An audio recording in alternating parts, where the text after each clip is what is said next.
Welcome everyone to the Bloody Elbow 6 round post-fight show with me, Zane Simon, and my co-host Eddie Mercado. UFC Auckland Hunt versus Lewis, which, you know, when you have a bad card on paper, you got nowhere to go but to overperform, and this one overperformed definitely. Yeah, absolutely. It's either going to be, what you expect and just a sort of a snooze fest, or you're going to be pleasantly surprised. And that's exactly what happened. This card was absolutely phenomenal. After starting off with 4 straight decisions, I started falling asleep, and then boom, the prelims ended on a high note with a nice KO. And the main card started off with an exciting, aggressive, just a real dominant performance that kind of set the tone. And then it was just finish after finish. I mean, under a minute, like these first round finishes, like so exciting, so exciting.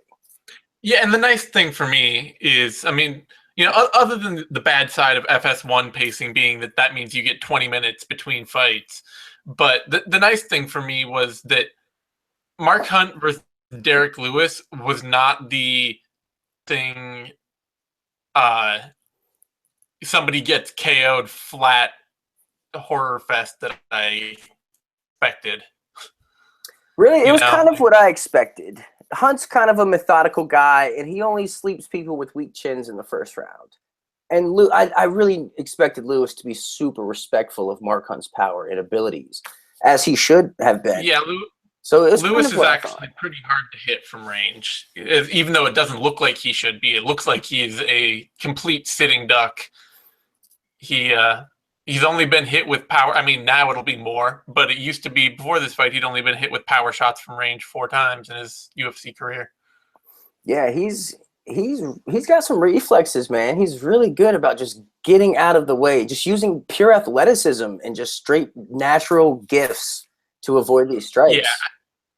I think my big worry was that Hunt would get slept, and it would just be sad, and I would feel bad about it, and it'd be weird because it'd be like Hunt out there looking good, fighting patient, being technical, and then Lewis catching him with like a leaping knee and just being like, oh. Yeah, but this is kind of, putting the universe back in order a little bit, like when you 43, it doesn't put the universe back in order that much, honestly. But you can't sleep on Hunt. It's like, what did Lewis really technically have to offer Hunt? Technically speaking, a lot of power on the younger man's body. But that's not technique, though. That's physical attributes. That's what he has. Lewis's entire UFC run is about absurd physical attributes, and now it's over. Did anybody see that coming? No, not at all. Like he straight up, he says he's retiring after that. And, Brian Stand, like, you could almost hear the panic seep into his voice. He was like, "You mean probably, right?" He said probably. I heard a probably in there, but like it'll be no. You're not actually. You'll be back. It's fine. He'll be back. He might have linked up with Anthony Rumble Johnson. They might be going the goofy boot route, but they'll get the itch and be back, I'm sure. Lewis seems more likely than Johnson, even to me, to get the itch to be back. Johnson, never see. Like, I don't know. Maybe Lewis is the guy that just doesn't really enjoy fighting that much either. But is seemed very like, I don't really, I like making money and I like knocking people out, but I don't like being in fights. Lewis, it's a tough gig. Yeah. If Lewis does hang him up, I hate seeing him walk away. He's fun as shit to watch, but no disrespect to him for wanting to retire if he does, because this sport doesn't treat most people fine, or most people well. You get 6 or 8 fights in the UFC, lose a couple of them and get cut, and then you spend the next 10 years of your career knocking around the American circuit or getting set up to like lose international fights in Russia. That's not a fun way to make a living. So, no. And it's rare that fights ever get easier also. Yeah. So, if he retires, good on him. Do what you want with your life. I'm not going to be selfish. Yeah. if he comes back in a couple years and he's like, I had the kids, I've got the wife, I got married, all that good stuff, and they're all like, you should fight again, and I started listening to him and I'm fighting again, then great. I'll be happy for that too. But in the meantime, I'm happy enough if he's gonna call it quits. It was a lot of fun to watch him. What do you think? And how about Mark Hunt though, man? Hat off to him. He really Oh yeah. weathered an early odd, strange kind of barrage of kicks and like jumping knees from Derrick Lewis that I really didn't expect to see out of him. And the pressure. That's thing though is that like if he doesn't think he can just go out there and start swanging on you, as he would put it, he's all about these like funky range kicks and then just like leaping in with a huge knee out of nowhere kind of stuff. So all the stuff that tires you out by the fourth round. Yeah, all the stuff that makes you tired of shit, and no other heavyweight does it, except for dudes that are like Travis Brown, who's just actually kind of like trimmed down and more athletically built to do that kind of stuff. There's like a few rare fighters who don't get tired doing that. All the rest of the heavyweights, so you don't see them doing any of that stuff. Yeah, they're just too damn big, man. Yep. But what I really liked was the pressure that Mark Hunt was putting on. Like, It wasn't too much, but it wasn't too passive. It was always coming forward, but always at this slow kind of pace and just calculated. And, he was throwing these feints that really had Lewis moving way more than he should have been, like really overreacting to strikes. And a lot of that game plan that you would hope to see out of a veteran a much more technical fighter, Yeah. And Lewis was really doing a disservice by backing himself up to the fence. We see that with Tyron Woodley. It's just, I understand it and I get it, but it just really puts you at a disadvantage at times. Yeah, you got to think it's a comfort thing. It's where they want to be. It's where they feel like they can perform the best. Yeah, even though it severely limits their options and can cost them in big fights, like I say, it just may not even matter with Lewis because he may not be fighting anymore. The big question then is, what does the UFC do with Mark Hunt right now? Easy. You feed him to Francis Ngannou. We'll see if Ngannou, like that's the perfect logical sense. Yeah, I suppose so. I suppose so. If Stipe is going to wait for the Overeem Werdum winner, or wait for Cain Velasquez. Cain was there, so you can't really put much faith and trust in Cain to show up to a fight. No, I think so. I guess you could book Hunt and Ngannou. That would be the next fight to make. That, although Ngannou's got JDS next, so there's no. Is that's going down? Wow. I believe so. I don't know if it's confirmed. Let me see. It was teased for UFC 215, but not definitive yet. Okay. Let me see what's actually on UFC 215 right now. Okay, actually, UFC 215 may not even be up anywhere anymore. That's a little odd with JDS coming off the loss. Yeah. Okay, it's still an unconfirmed rumor of JDS versus Ngannou at UFC 215, but that was the last thing the UFC was working on. And Hunt was coming off a loss here against Lewis. I think they're trying to get these. They had what they consider to be their young heavyweights on the rise, and they're trying to get them over on veteran talent when that talent's looking a little faded, Which JDS is the entire top 5 of the heavyweight division. Yeah. So we'll see if they don't, if they end up booking that Ngannou over, if they end up booking that Ngannou JDS fight, then Hunt's choices are basically just to wait for something to clear up. Win if he does, wait for, I don't know, the winner of Brown Oleinik or something. Or like Arlovsky and Tybura, they're about to get it on. So maybe the winner of that.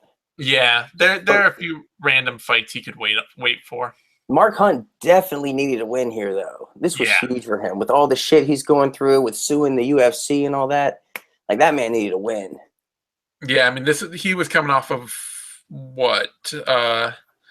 Only one loss, considering the Brock Lesnar one ended up being a no contest. But in the UFC's eyes, very easily, could have been considered Yeah, two straight losses, and then with he's this one, a only third straight loss. he's only won 2 of his last 6. Well, now 3 of his last 7, which looks terrible on paper. But I mean, Mark Hunt's notorious for looking piss poor on paper. That's like his Yeah, thing. and he's still a bigger draw than most of the UFC. I mean, Especially on that side of the world. yeah, especially when you need guys to headline Australia that you're putting on a couple times a year. Yeah, especially when one of your guys just got dusted in the first round. Speaking of which, yes, Derek Brunson and Daniel Kelly. Yeah, that was the shit kicking we were all sort of closing our eyes for with Daniel Kelly, where the whole time, every fight, you're like, oh, is he gonna pull this one out? Oh, he did, yes. Go Dan Kelly, and then eventually, that can't happen every time. Nah, I mean it's like Frogger. Like you can only dodge so many cars, and eventually you're gonna get ran over.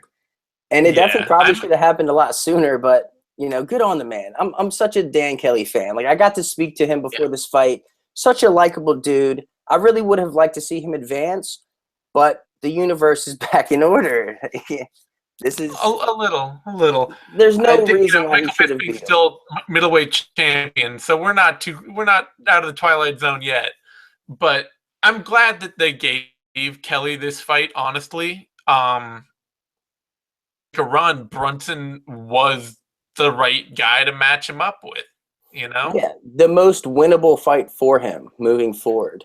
And the dude who, and also in Brunson, the dude who really had almost, other than like Uriah Hall, who had the most to prove in terms of being a top 15 guy in that division. Brunson definitely had a lot to prove, especially, some say he got robbed against Anderson Silva, and I'm not even going to disagree with him necessarily, but, I was worried he was going to lose this one and then maybe end up in Bellator or like something wild. Yeah. But, he needed this, and Kelly needed to keep taking harder fights until the door got shut on him. That was the way he was always going to go, and it happens here. Yeah. Hell of a run, though, man. Hell of a run. I mean, everything past his win over Patrick Walsh, which was a surprise, has been. I mean, even his win over Luke Sackrich, I think he was like an underdog for that. Like, every step of his UFC career has been a remarkable run for him. Yeah, you gotta love seeing that. Yeah, absolutely. I mean, who would have thought Dan Kelly would have 8 fights in the UFC? Especially after his Ultimate Fighter performance. It was really good. It was kind of reminiscent of what we just saw tonight, actually. Yeah, it was. So maybe he'll go on another crazy run after this. Who knows? So before that, Ross Pearson got knocked out by Dan Hooker. Hell of a standing knee KO from Hooker. As somebody else said, it was one of the only ones they could ever remember seeing, and I can't disagree with them, where a fighter got KO'd by a standing knee when he was not shooting in for a takedown. Oh, Brandon Gertz and Derek Anderson. Brandon Gertz threw an overhand right, and he just kind of dipped his head as he threw it, and Anderson threw that kick, kind of knee kick thing, and caught him. Yeah, okay, but that even is like a kick intended to be a kick, and ended up being like the knee catching him, kind of. Whereas this was just like a clean, straight standing knee. Well, didn't Verdum catch Mark Hunt with that? That was a jumping knee. Oh, okay. This was just a thrust knee. Yeah, he didn't stand for anything with it at all. Cool KO. It kind of makes me feel bad though, because people were liking what Hooker was doing in that fight, but I wasn't one of them. I thought he looked pretty hittable whenever Ross Pearson pressed forward on him, and he landed a lot of leg kicks, which were nice, but they didn't seem to be doing seemed to be really turning the fight over. He wasn't really hurting Ross Pearson with it. It was just he was landing a lot of them. But he was kind of, it was really the jab. That was really what was frustrating Pearson and not letting him get inside like he wanted to. He started whiffing a lot and started missing. Yeah. And then his rhythm was off. And he's a rhythm guy. If you can get Ross Pearson off his timing, then, I mean, you have a good chance of hitting him clean. Well, and also if you can just get him chasing you, if you can get him coming in and trying to go after you rather than reacting and countering, leaves himself. Yeah, that's exactly what happened. I mean, I even think Pearson landed a strike and then dipped his head off the center line, and that's what caught him. And I mean, his mouthpiece flew out like it was like a video game knockout. Yeah, it makes me a little sad because this is the worst striker to beat Ross Pearson since Cole Miller. And it's, it's kind of feels like a little bit of a new low for Ross Pearson in his current UFC run, where it's just like, yeah, you were losing to some guys, but Dan Hooker is just a dude. It's just a sign of where Pearson is, man. He's got a lot of miles on him. He does. And he's never really broken out as being exceptionally great. No. So it made me a little sad, even though it's a cool KO. For that, done. You think Ross is done here? That's 4 straight. I think he's cut. Yeah, I think there's a good chance he gets cut. And if he gets cut, he probably retires because he's already talked about it. He's already thought about retiring and going to like a smaller organization and working on the regionals. But then again, I also don't know what, I know he's got his own gym he's opening up, but that is never that's never a solid retirement plan in MMA. So I don't know. I kind of hope that he does what's best for him, what makes him happy. That's what I should say, because you never know with fighters. It's like sometimes fighting's the only thing they got and the only thing that keeps them going and the only thing that makes any sense for them in their life. And you can't be like, oh, you need to retire. And it's like, and then what, Yeah, some people just love it. Some people you have to drag them away from it, or something bad has to happen, Yeah, but we'll see. Yeah. Before that, defeated Henrique de Silva. This is not a KO that I feel bad about in any way. This was an awesome 20-second clubbering. This was everything I hoped it would have been and more. I thought it was going to be a bloodbath, like kind of a little more back and forth, but this is definitely one of the scenarios I saw playing out when you put just these two, just two hard-nosed dudes who are just going to go straight at each other. It gives me some faith for Cutelaba as well, as a dude who, like, in that light heavyweight division, if you can show up with a good chin, which he obviously has, in shape, which he always is, and you can sleep dudes, there's enough filler in that division for him to win 3 out of every 5 fights and hang around, Yeah, he's fighting like anybody else in the top 15 right now. Yeah. He's only 23. Dude's 23 years old. Damn, I didn't know he was that young. Wow. Yeah. He's the only real question for him really is just if he can get to a bigger camp. If he can't, he's probably never gonna I say he's probably never really gonna crack the top 5, but we're talking Volkan Oezdemir is like 1 win from a title shot right now.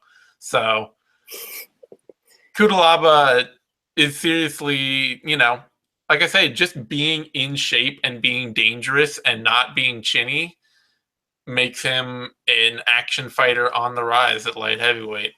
Yeah, and he's going to do well. He's going to be a fan favorite. That's so marketable. Like, he's a savage. He's a straight up killer. He's not going to shake your hand at the weigh-in. He's going to try to get in your head. He's going to paint himself green like the Hulk at the weigh-ins. Like, this dude is a performer. He's a showman.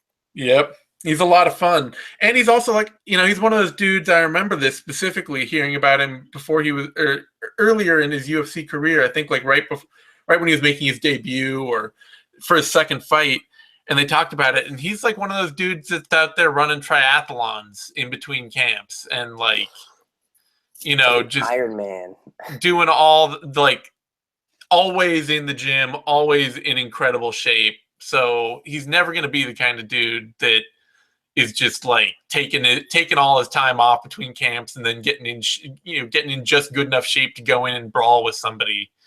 Well, that means he'll probably be really active, like Yeah. fighting all the time, especially getting 22-second knockouts. Yeah. Flawless victory.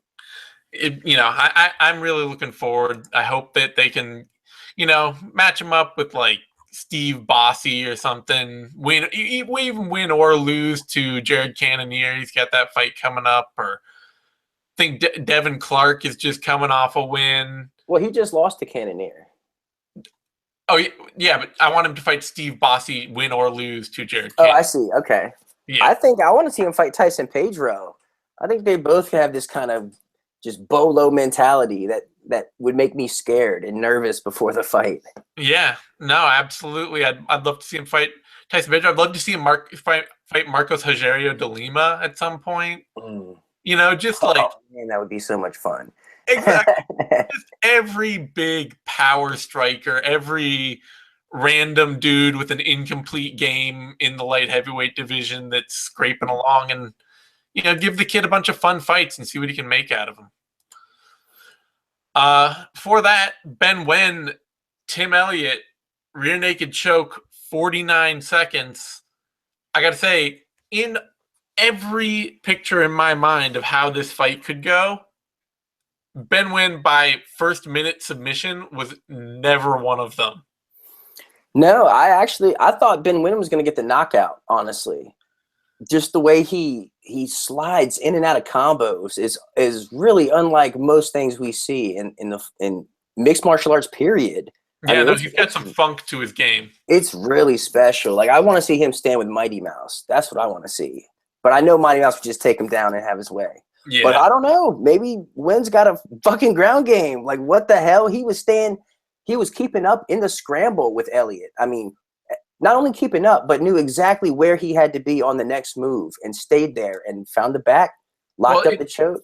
It's interesting. Part of that, too, may, of course, be that he had Elliott basically blacked out after the first, 10 seconds of the fight.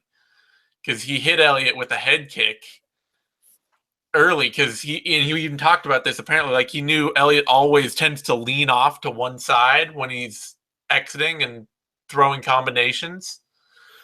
And he just timed it right to slap him up against the head. And Elliott's corner said after the fight ended that Elliott didn't remember any of the fight at all. Wow, nice. So that could be part of why he got the submission. Yeah. Still, either way, I mean, Wen is he's one of those fighters that is really intriguing to me because he's obviously a superb athlete. He's got unusual power for 125.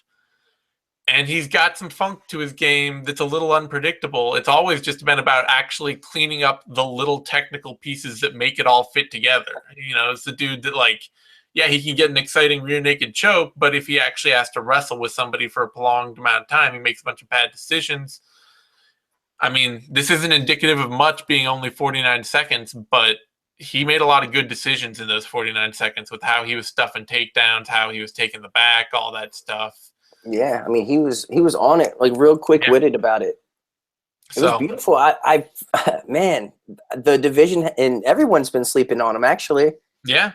This should catapult him pretty far. It will. It'll definitely drive him way up the rankings, and that's great. That division needs all the new blood it can get in the top 10 because you just have all these dudes who have all fought and lost to each other. You've got Hussein Formiga, you've got Wilson Hayes, you've got and then you got guys like Henry Cejudo who went up through the division fighting all these dudes, and so he's just and then lost to Mighty Mouse, and it's who are they gonna, who's he gonna bounce back and fight? Joseph Benavidez, he's got nowhere to go right now. Exactly. So getting a guy like Wen picking up a big win, that makes a lot of new fresh fights for that division.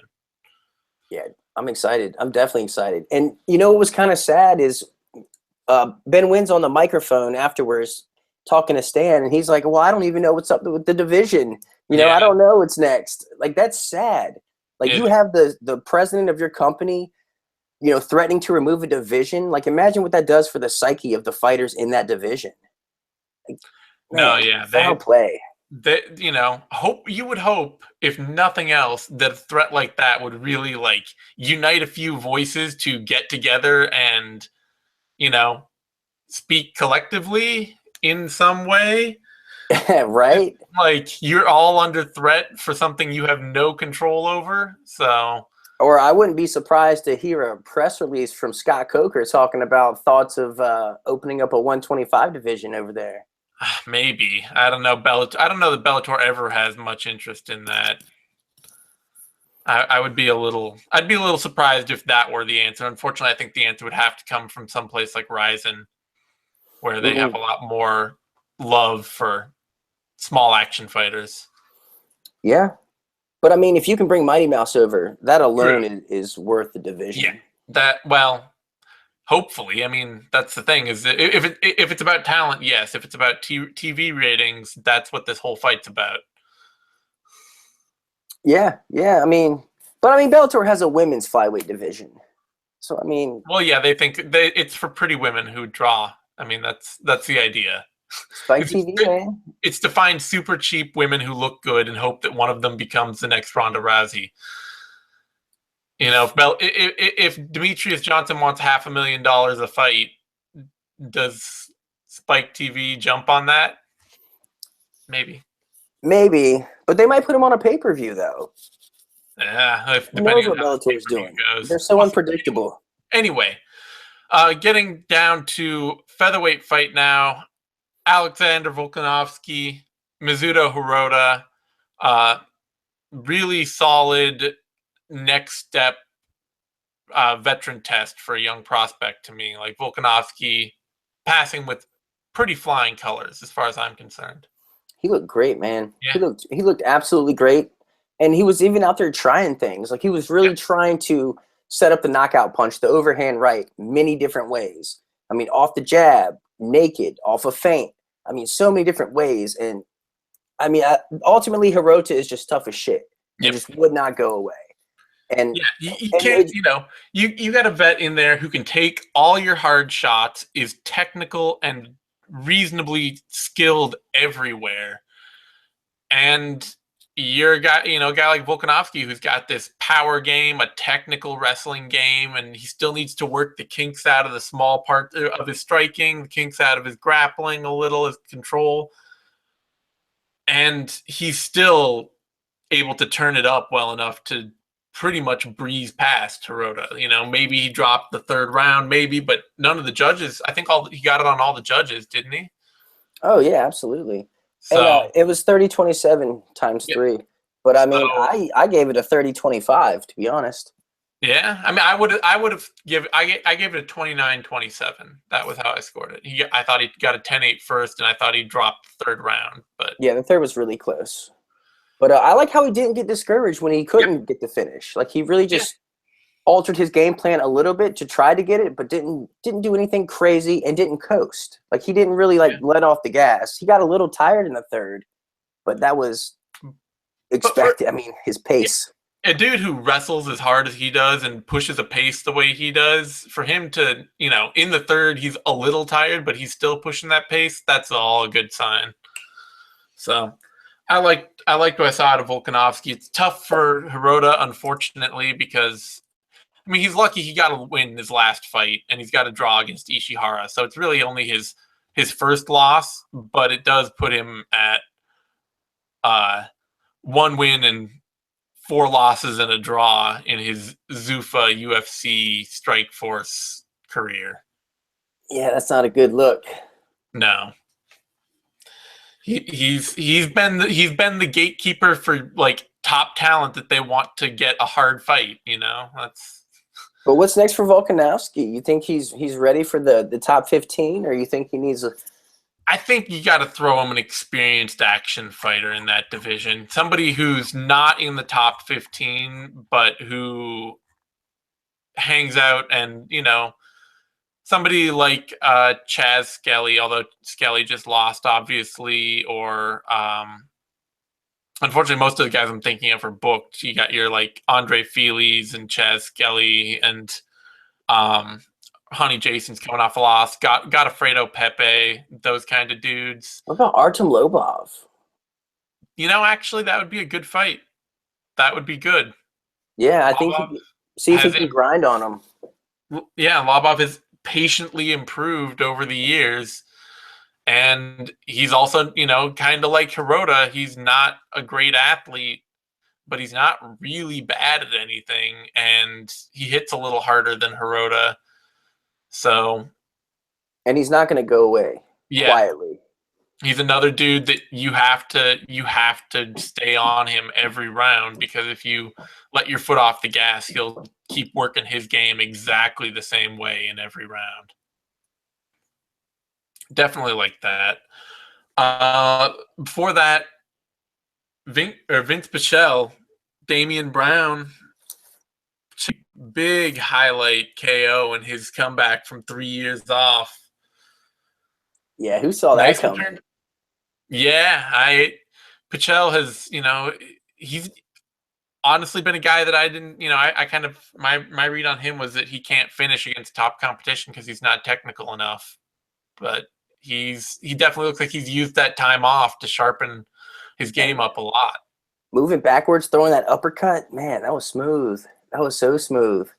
It was fits and starts. It was like there were a lot of moments in that fight where Pichel's footwork and his head movement looked really slick, and he was throwing these like tight counter uppercuts and hooks, and you're like, oh man, he's really worked on his boxing and all that. And then there are other moments where he'd throw a lazy jab and sit there and look at it, and then get piece from Brown coming right back at him. And it was Brown has like this weird style. Like he's got these really effective, really fast, straight flurries. Almost like Peter Sabata, how he strikes. Yeah. Like very similar. And I mean, that can be hard to deal with. But yeah, Brown was making it work. By the time that knockout coming, I was just like, this fight cannot keep going this way. These dudes have good enough chins. They're not like, they're taking way too many flush shots to the face to keep fighting like this. And then like half a second later. It was exciting though, man. Yeah. It was definitely fun. Much needed, because this is coming off of 4 straight decisions. The card was the prelims were dragging on. I mean, this was really kind of the spark that sent the card into over. Yeah, it was a fight that easily could have been another decision, at which point you would have had decisions all the way through the Volkanovski fight. And then, the main card turned out great still, but you would have had, this is the kind of card where the UFC has to hope that every fight clicks, because if they don't, big name bookings that people are showing up excited for. Luke Jumeau, win for Jumeau. Feel like he kind of case where he overperformed, Steele underperformed, and Jumeau is a guy that, watching him regionally, I was like, I don't know that he ever wins a UFC fight, so him getting in the door with one is good for him. Yeah, I mean, for me, it was just Steele just looked really incomplete out there. Like he had these amazing entries to these takedowns, but just for whatever reason couldn't seem to finish any of them. He's used to powering everything, and when he can't, he doesn't have the thought to like change his approach up or chain something together, anything. Yeah. But I really love his entries. Like he's doing like flying knee to double leg takedown, like really creative stuff that should be working. But it's odd to see him not be able to finish. Yeah, that's kind of the thing that's always been with Steele, is you watch him in like moments and you're like, oh, this is really impressive. And then you watch a whole round and you're like, what the hell is going on? Like that one thing looked cool. And then the rest is just you, like him sitting and watching, or getting hurt by a random shot, or winging some wild punches, or working really hard on an ugly takedown that doesn't go anywhere. Yeah, every time I turned around, he was trying to work for that takedown that just was fruitless, just completely fruitless and a waste of energy. Jumeau, though, I was impressed with how he adjusted early in that fight. He did not look like he was ready to fight off his back foot at all. No counters, had no answer when Steele was forming him. By the third round, he was countering Steele every single time. Yeah, and I mean, Steele was slowing down And because of all the botched takedown attempts. yeah. And early What on, a too, hell of a Jumo just debut, though. got taken down, and he adjusted. He adjusted to Steele's wrestling approach and was able to fight off Steele's attempts for the rest of the fight. So impressed with Jumo overperforming, adjusting to Steele, and Steele, even that he didn't seem to adjust at all. I don't know about Steele, man. He's 1-4 now. 1-4 in the UFC. That's, just losing to a guy who's debuting. That's tough, man. That's probably the end of his UFC career, which is too bad because he had an argument for having beaten Court McGee and Danny Roberts in losses. Maybe they'll give him one more. Maybe. I never bet on the UFC being magnanimous when it comes to losing streaks, but sometimes they are. Yeah, they really are weird about it. I guess it all depends on how much the fighter's worth. It depends on how much the fighter is willing to show up on short notice for a fight that they shouldn't probably want to take. That seems to be what it really depends on. Yeah. You're 0-3, and you get a phone call. It's like, we need somebody to step in on 2 weeks' notice. This is your only chance, or we're going to cut your contract. You got to go fight Jacare in Brazil. What's up? Yep. So before that, John Moraga, Ashkan Mokhtarian. This is just a wrestling clinic, plain and simple. Mokhtarian does not look ready for this level, and I can't imagine, honestly, it's hard to imagine him competing at flyweight. He didn't look ready to box. He looked like he came out looking to have a top game wrestling game and just got absolutely smothered. Complete outclassing. Yeah. But, I mean, the only thing he did show off was some stellar toughness and submission defense. I mean, he was dead to rights on a couple really tight submissions that he got out of somehow. I don't even know how, outside of just being a tough motherfucker. Yeah, he's tough, and you can tell that he's trained some things. He's worked on some things for a long time and gotten good at them, but his training camp overall seems to have left him pretty woefully underprepared for this level of competition. Yeah, I mean, the number 11 dude in the world. I mean, Moraga, he's been on a bit of a slump, but he's no chump. He's world class. He fought for the title. You know what I mean? That's a big step up, especially for your debut. That's It just worries me a little that his first plan seemed to be takedowns, and when those didn't happen, he didn't have any backup. Because wrestling and top control, that doesn't win many fights at flyweight. Those dudes are too fast and they scramble too well. And so if that's going to be his game plan going forward, And that's another good point is Moraga was able to hold him down. And Moraga is not like the king of top pressure. You know what I mean? No. So if you're unable to scramble off of your back in the flyweight division, you're pretty much screwed. Yeah. That's tough money, man. It is. I'm interested to see what they do, how they book Mokhtarian up next. He's probably a great fight for one of those random Filipino dudes that they pick up every now and then, who's like a freak athlete and woefully undertrained. That's probably what you see Mokhtarian in next. He's fighting Janelle Lausa or something like that.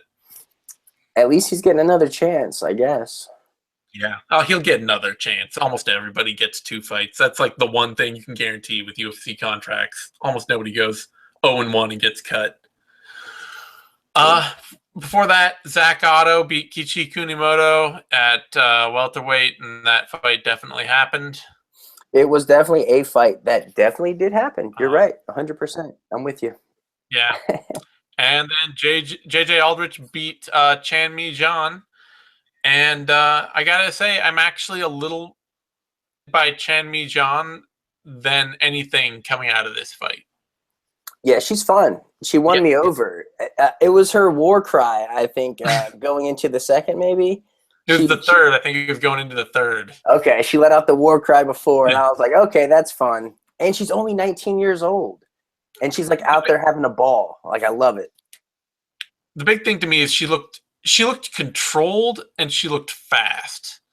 And, she may not be enough to hang at all right now. And the UFC could easily end up with just overmatching her and shutting her out of the promotion in no time flat. But she was way, way more controlled than she ever had been regionally.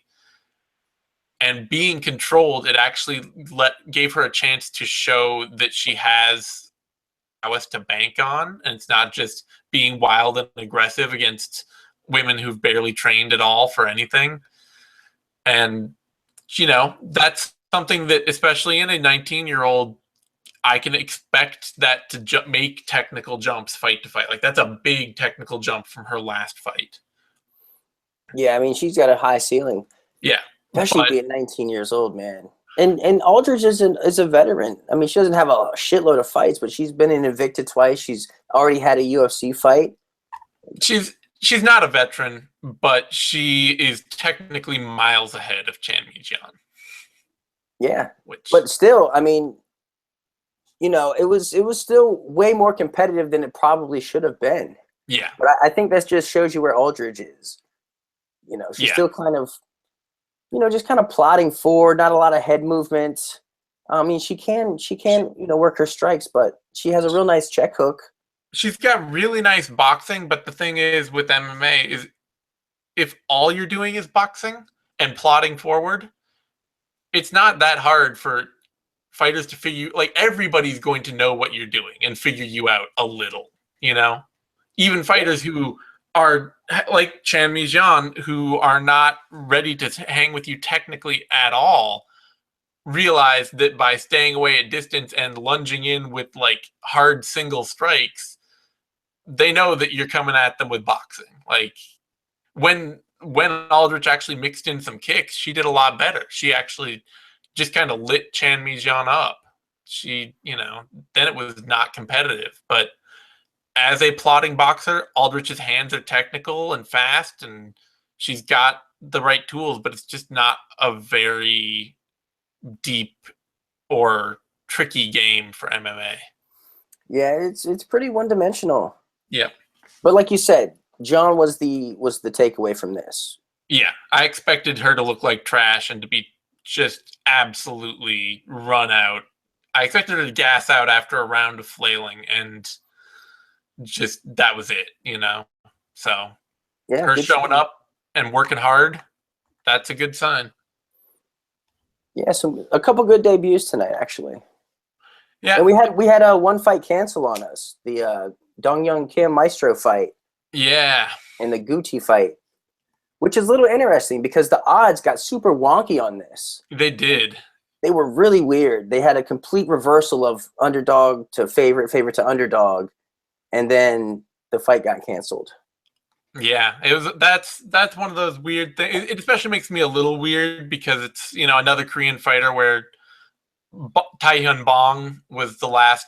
He's the most recent fight fixing evidence we have in the UFC. Mm-hmm. So it definitely is one of those things where it's like, what in the hell is going on with this? But at the same time, it's most likely just that somebody realized that Goody was fighting out of Jackson Wink and thought, I bet he's really turned a corner and he's an underdog, so I'm going to put a bunch of money on him, and then he busted his weight cut. That's most likely. Let's hope so. Let's hope so that people were just high on the 0-3 and the UFC guy who was getting starched and or maybe they just clicked the wrong button and bet on the wrong person. Maybe. But either way, I'm glad the fight didn't happen. Yeah. For the fighter's safety. It would have been it would have been interesting to see after all that weirdness and movement to see what happened. It's like the Tae-hyun Bong fight where he actually decided not to throw it, and then you had all this money coming in on him or coming in on his opponent, and it was just like, he's actually not throwing this fight. So what the hell's going on here? Bruce Willis in Pulp Fiction. Oh, all right. Well, on that note, yeah, UFC Auckland ended up being fun. It's hard to argue with 4 KOs on the main card, a submission, another knockout. Even if some of the decisions early on were not anything memorable at all. Weird that we may have seen the last of Derrick Lewis. I hope not, but if we did, I hope that everything else after this treats him well. And Mark Hunt has some new life in the heavyweight division. Is another run in him? Yeah, at the point that where if he lost, he could have easily been on the outside looking in. Famous for fighting the UFC in court more than anything else. Yeah, it's almost like no matter who lost this fight, someone was going to retire. What in the hell? We know that now. We had no idea about Lewis going in, but on that note, you can find me on Twitter at TheZaneTime. You can find Eddie on Twitter at TheEddieMercado. You can find both of us over at BloodyElbow.com. If you're watching this video on YouTube, give us a like. That's a thumbs up thing. Subscribe to our YouTube channel, MMANation.com, DOTCOM, to get all the latest Bloody Elbow shows, videos, news, analysis, all that good stuff. We'll be back next week with UFC Singapore, Holm versus Kohea. We will have all our shows for that. If I Did It, Care, Don't Care, Heavy Hands, Vivisection, all that good stuff. I don't know what we're going to do about 6th round and all that because I am not going to be up at 1 a.m. watching that damn thing. So we'll have to see where. Is that the time it starts? For me, it starts at 1:30 in the morning. Okay, so 3 hours, that's 4:30 in the morning for me. Yeah, I mean, I'll probably be watching it. So maybe I'll be the host of the 6th round next weekend, perhaps. That's right. We may put all this in Eddie's hands. Oh, no. No. All right. On that note, thanks everyone for tuning in. We'll see you next time.